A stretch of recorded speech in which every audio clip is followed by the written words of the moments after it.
Welcome to Season 2 of ADHD Difference. I'm your host, Julie Legg, ADHD advocate, author of The Missing Piece, A Woman's Guide to Understanding, Diagnosing and Living with ADHD, and an unapologetic doer of many things. This season, we're turning up the volume with a global lineup of brilliant guests, bringing their lived experiences, insights, research, strategies, and resources. And of course, along with a healthy dose of humour and humility. Whether you're neurodivergent yourself or just curious, there's something here for every curious brain. Let's dive in. In today's show, meet Garrett Hammonds, the owner of a successful digital marketing agency, diagnosed with inattentive ADHD in adulthood. A high-performing achiever for years, he's struggled silently.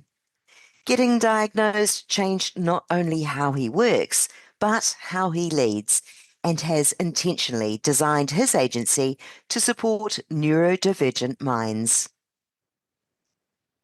Welcome to the show, Garrett.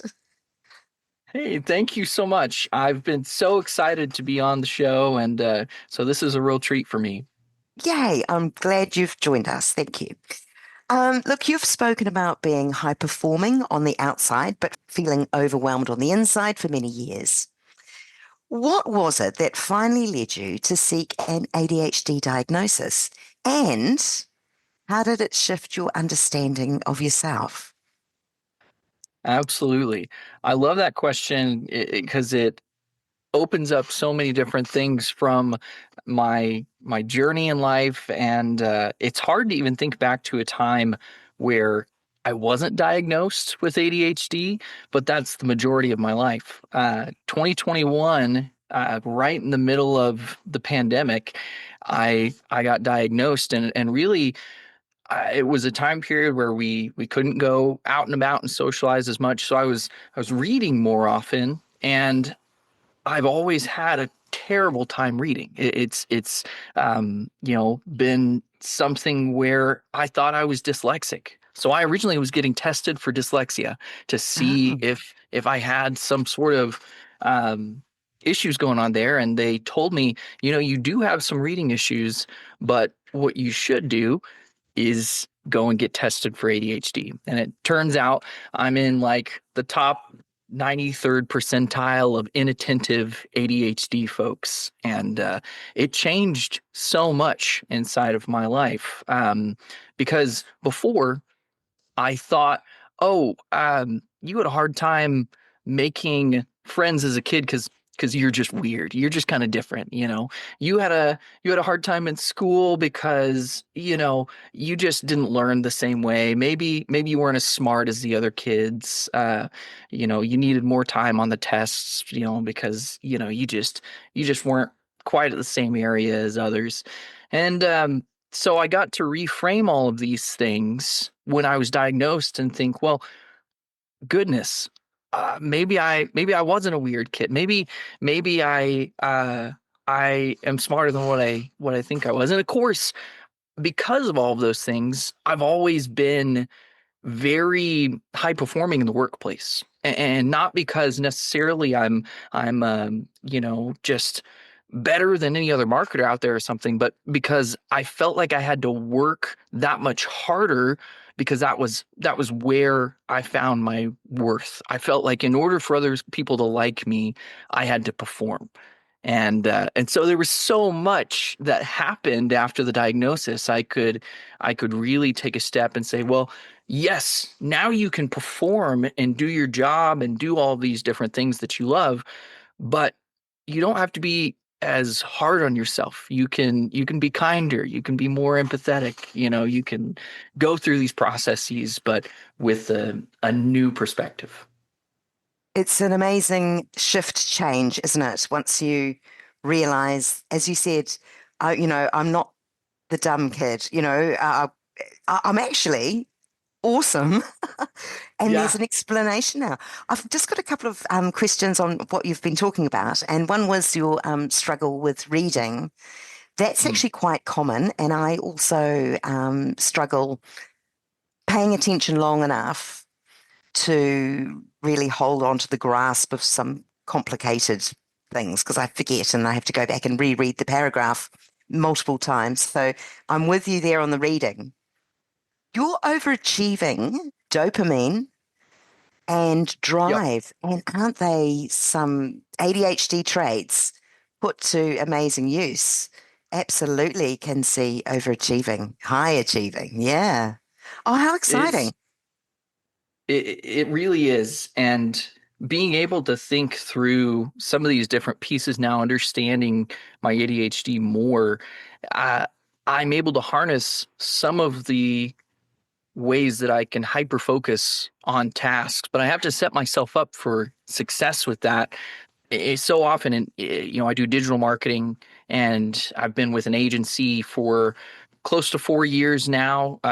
Somebody else's agency now, with my own, and you have to task switch a lot. And you wear a lot of hats when you're at an agency, and so I've had to work out how do I be high performing, but also do it in a way that works for my brain. And it's a fun little challenge even today, but I love it. And we'll talk about some of those strategies shortly. Also, too, I was going to ask you, you were really in a leadership role before you got your diagnosis. So, what did that feel like? I would say my management style changed. When I first started my career, I went through this process of trying to figure out what I really enjoyed the most. And part of that process, I feel like I became more independent than what I should have been while working with teams at a company. But I got into a leadership role very early on in my career. My second job, I took on a director position at a company called the Oklahoma Society of CPAs. And so it was a bunch of finance individuals, even to the highest level in the country, which was very neat. From there, I worked in several leadership roles across companies um, before I got the diagnosis, and I found myself really stopping to be able to consider the way that everybody functions differently on a team and trying to be able to understand what sets people up for success. And before it was very, here's our goal that we're trying to get to, let's get it done, and very to the point.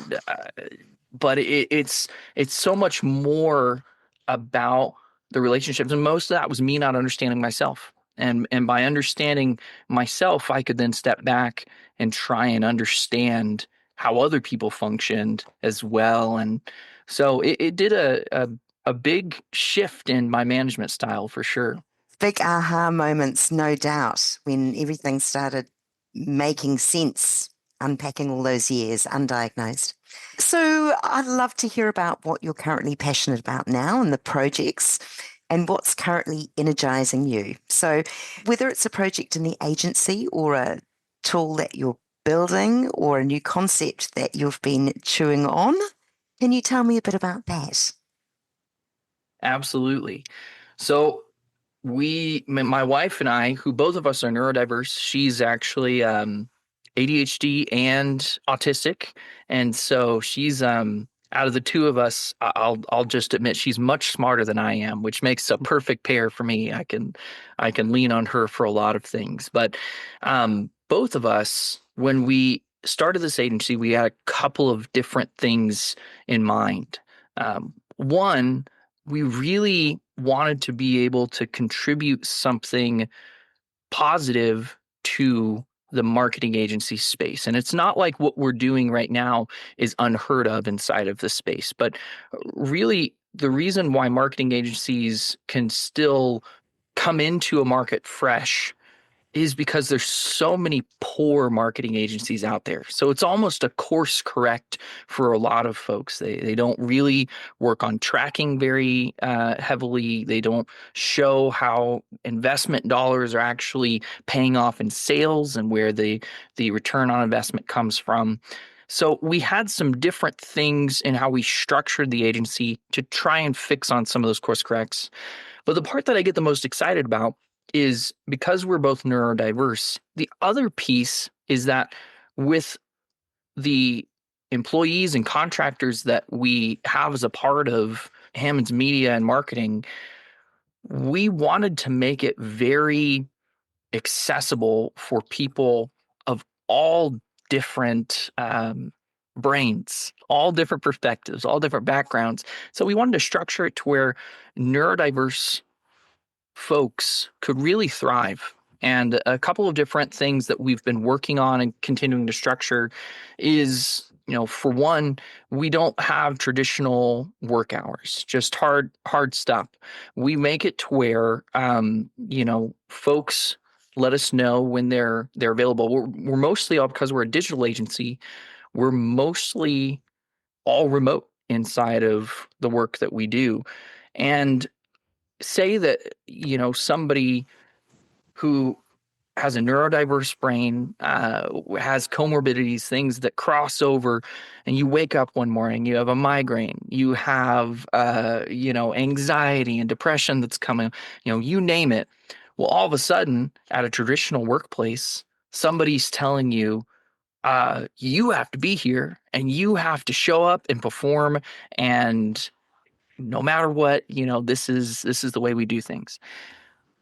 It just doesn't set people up for success, unless you're telling them, hey, every time that something inside of your day throws you off, you have to just spend all of your sick days. Now, mind you, people can still take plenty of sick days when when they work at Hammonds Media, but we want people to be able to say, hey, I don't have to get up and work right away. I can wait until some of these things pass, or I'm able to do some self-care. And it's very project based. It's not task based. So that's one example, but we're trying to really structure the company with little systems all throughout, to where people can thrive and be themselves and do the work that they want to do and that they're passionate about still. Your systems and your flexible working arrangements, that's suiting not just neurodiverse, but also neurotypicals. Are they appreciating? Yes. I think everybody kind of likes a little bit of flexibility. And the reason, agencies are so notorious for time tracking, and I've seen it done a million different ways. There's a 100 different softwares out there that people can put on their computer, and they have to clock their hours and clock in and clock out when they switch tasks. And that's a nightmare. It's like a second job having to do that. So part of what we do is again, it's very project based. We want people to work through a project successfully and to communicate about what they're doing in the project. And in some sense, we still have to do some time tracking, but I don't make people hit a clock and clock in and clock out. We want to be very generous with the time and say, generally, what time did you start? What time did you finish? If you don't know exactly, give yourself a little leeway. Give yourself, the benefit of the extra hours if you have to guess, because I prefer pay people a little bit more than to nickel and dime folks and say, oh, you were 2 minutes, less than what you said you were. So it's been nice to be able to see and learn from others what is helpful to you, whether you're neurotypical or neurodivergent. Brilliant. And these have been implemented since your diagnosis? Absolutely. And I started doing some of these things at the previous agency I was at, and it turned out I had 6 people on my team at that agency that were direct reports for me, and 3 of them had ADHD. It's a small world. Apparently, we had a team of fully diagnosed individuals, which was a lot of fun. But we started being able to do some of that there, and I carried that over and have evolved it even more, being able to have my own agency with Grace. So, and I'm hoping it gets even better and better. We're early on inside of our agency life. I've had the agency for 5 years and really only been full-time with it for the past year. And we can get feedback from folks to be able to say, hey, I really like what we're doing here, or I'm struggling with this. What can we do? And actually build the company with the employees and the clients and all the people we work with. And it's an exciting time.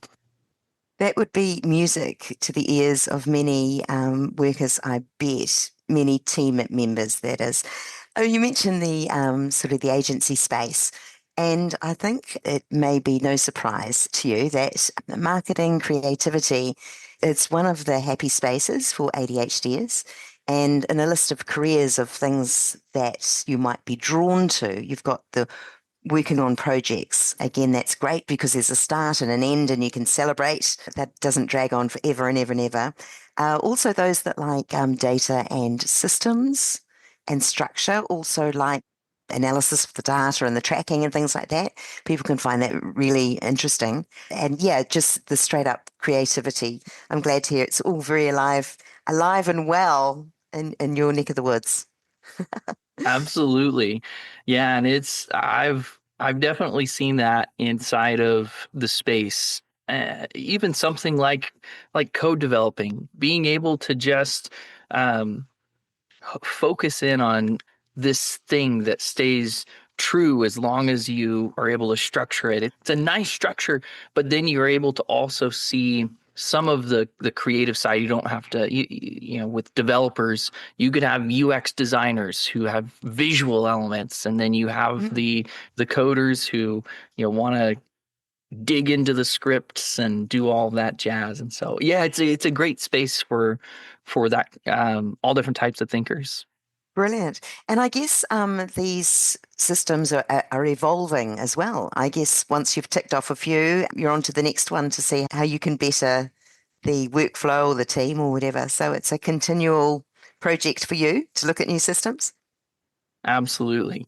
And that's kind of my end of the year project is I'm working on some of our operations, and in particular, you know, there's so much going on with AI right now. Yes. And as an agency, we're trying to be able to think about how can we utilize all of these AI features while keeping things human at the same time. And it's neat to be able to mesh that together with our overall systems planning, and everybody has different ideas that they're throwing out there with things, but the future, we have to be learning and we have to be growing. And so that has to be a mentality as an agency that we have is constantly growing, whether it's systems and how we work or the tools that we use, or whatever we want to insert into the blank there. Well, your systems sound amazing, and I hope you're able to share all your wisdom and you found enthusiasm with others. Absolutely. You know, it's funny you mentioned that sharing with others. One of my goals, especially in my local community, is to be able to get more on the speaking circuit and really try and work with other agencies that I come in contact with, or even corporations, and be able to talk about the ways in which they can really put in some of these systems and operations that are built for folks who have ADHD or who are neurodiverse, or just in general. I think, like we were talking about, um, this is good for everybody. And it's not going to be a one size fits all, but it's one that I definitely think we're making some serious progress, and I'd love to be able to share on that by getting out and speaking more. So That's very exciting. And also bearing in mind that not everyone with ADHD will disclose that to their right. employer. So if there are systems in place that suit everyone, you're going to be capturing those people that don't speak up about it either. So well done. Oh, well done. That's very exciting times ahead for you. Absolutely, and that's a great point. So many of these systems that are built for um, accessibility and inclusion, it's just a neat thing, to really make workspaces better for everybody. And that disclosure, that's such a good point. Not everybody, and you know, I would even say that folks not in every scenario do you want to disclose, because Mm, it has its downfalls in mm, some scenarios within our current systems. yeah, But yeah. um, we'll do our part, do everything that we can. Oh, that's fabulous. With regards to ADHD friendly strategies, what's one system or a habit that you use that has helped you work with your brain instead of against it? Absolutely. That's a great question. I feel like I'm asking myself that pretty regularly, actually, because again, always learning about new things. I'll show you I have a handy dandy timer that Ah, I keep at my desk. I do a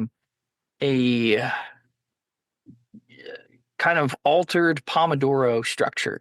And I just keep it very, very simple for timing. I do 45 minutes of focused work and then 15-minute break, and I cycle through that. But one piece of that is I have to actually manage my calendar to where I have production days where I can just focus on production, and then I have my meeting days. So the meeting days, they're packed. I may have 5, 6 meetings, fairly close together that I have all at once, but I can stay focused on, oh, here's my social time. I go in, I'm in sales mode, I'm in, coaching mode, whatever comes through. Um but it allows me on the days that I have blocked off to just be production days to hone in on things and really knock it out quickly. So I use a tool called Morgan for my calendar scheduling. It really helps me out with a lot of things. In particular, helps me with those block off dates. And if I'm ever traveling somewhere, it automates my travel time in the schedule. And I'm so time blind. That another common ADHD thing. I can get so locked in on a task.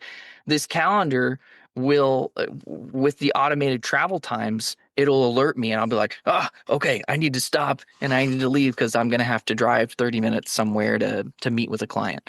Um, so I've loved little things like that. I also have started to incorporate a whole handful of tools, and tools is one approach. Other than systems, it usually costs a little bit of money. So I like to try and mix in both when I recommend things to people. But I will throw out one tool that I've loved lately, just called Willow Voice AI. I have no affiliation. I just really have liked the tool lately. It's a dictation app. And, if I have a really important email that's going out to a client, maybe it's a sensitive topic, whatever you can think of, something that stresses you out when you're writing an email. Sometimes I'll just push those off and um, not do them as timely as what I should, because I'm like, it's just going to stress me out to write this. Well, this dictation app, instead of me typing out and questioning whether it's the right wording or trying to figure out if my tone of voice, it's learned based on all of the writing I've done with it. I hit a button, it listens to me talk, and it writes out what I'm saying, but it fixes my grammar. It structures things into bullet points for me. If I tell it to, it'll even help me rewrite things in more clear manners or whatever I prompt it to do. But I think it's a great tool for anybody with ADHD because it takes the pressure off of some of those more intimidating writing scenarios that you have. And it's been really neat. But I love learning new systems for ADHD. So I'm looking forward to listening to more episodes in the future of your podcast and seeing what everybody else has too. I can relate to your email scenario. I was contracting in corporate and I would write the most amazing emails, but what people didn't know is that it would take me ages. Every word, this is before AI came along to help, I would undercharge my time because I felt embarrassed that I spent too long, half an hour to write several lines of an email that someone could have sort of banged out in a few minutes. Very handy to know those tips. Thank you. I just wanted to ask you to, as I do with all my guests, for someone who's received an adult ADHD diagnosis, especially someone already in a high responsibility role or a high achieving role, such as yourself, What would you want them to hear? When I was first diagnosed, I wish someone would have told me, be patient and be kind, because I was like, I'm diagnosed now. I know what's going on. I have, medication that I'm started on. It's all going to be solved just right away. And it doesn't work like that. There's a process where we learn, we grow, and the things that we're given when we're diagnosed are tools, but we have to be able to develop those new found pieces of who we are, and that takes patience, that takes kindness. And so definitely that's going to affect you in your personal life. It's going to affect you in your professional life, and it's so important just in general. Be kind, be patient, because it's a amazing journey that we all go through, and it's a huge piece of who we are. The other thing that I would say is really try and experiment, because like I mentioned a minute ago, I had three people on a team that were all ADHD, and one solution that worked for one of them didn't always work for the other two or for me. It's crazy to see how ADHD manifests so differently across individuals. But find out what works for you and ask others, get ideas, test it out. But if it's not working, don't necessarily just throw it out all at once, but test things and see what you find really fits in with how you work best and how you process things. So I hope anybody will be able to be encouraged. We're all doing this, this life thing and figuring it out as we go along. So we're learning as we go, and we just do our best. And that's a big thing to just keep in mind during if you're diagnosed as an adult. You're going to have a few new things to think about for sure. That is marvelous words of advice, Garrett. Thank you so much. I wanted to thank you so much for sharing your journey with me today. And it sounds like you've got some amazing systems in place, and yay you for being the leader in terms of that and your agency. And I wish you all the very, very best. And thank you for your time today. Thank you so much. I had a blast. Thanks for having me.